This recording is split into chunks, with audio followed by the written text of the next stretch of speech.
All right, so we are going to be looking at this particular plant today. Let me bring it closer to the camera. It's called Philanthus amarus. Now, it has another type of it that we call Philanthus nairuri. The difference is that one has these seedlings at the back and one doesn't.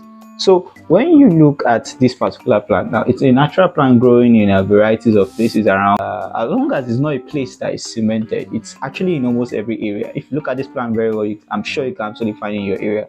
As if you don't live in all those big people estates. I agree to you. I agree to bros.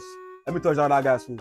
Yes, I definitely agree to you. That one, so yes, that one swallow. This particular plant has a lot of phytochemicals. We look at glycosides, we're looking at alkaloids, we're looking at monoterpenes, we're looking at carotenoids, we're looking at some organic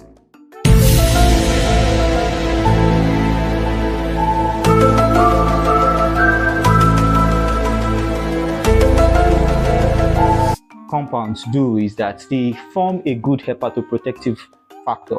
Now, this particular plant is very useful in handling some sort of conditions relating to the liver. Now, if you're looking at liver conditions, you're looking at things like jaundice, looking at things like liver cirrhosis, you're looking at liver pain, because some people can have pain in their liver without actually having to have a particular condition related to that.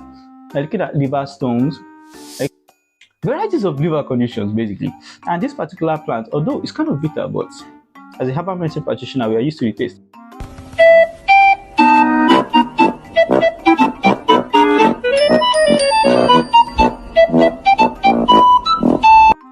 Now, this particular plant, the best way to use it, if you decide to dry it, you can dry it, then turn it to powder. That's if you can get a good amount of quantity of it. Now, another thing you can do is that you can actually get the plants in an okay quantity and boil it and drink. If you know you're having hepatitis or those kind of pain, it works very well for pain. But what I basically use it for personally, after a stressful day as a chiropractor, as a rheumatic practitioner, cracking so many people's spine, making medications for people is actually stressful. So what I do is that I try my best to boil this plant and drink, because it helps me to sleep well, and it also helps me to relax much better, especially during the day. So for those of you that will call me a goat for eating this thing straight through, I mean, herbal medicine practitioner is what we do for a living, and it's not really bad, to be very honest. If you look at our forefathers, Adam and Eve, they were not eating shawarma, they were eating things like this, and guess what?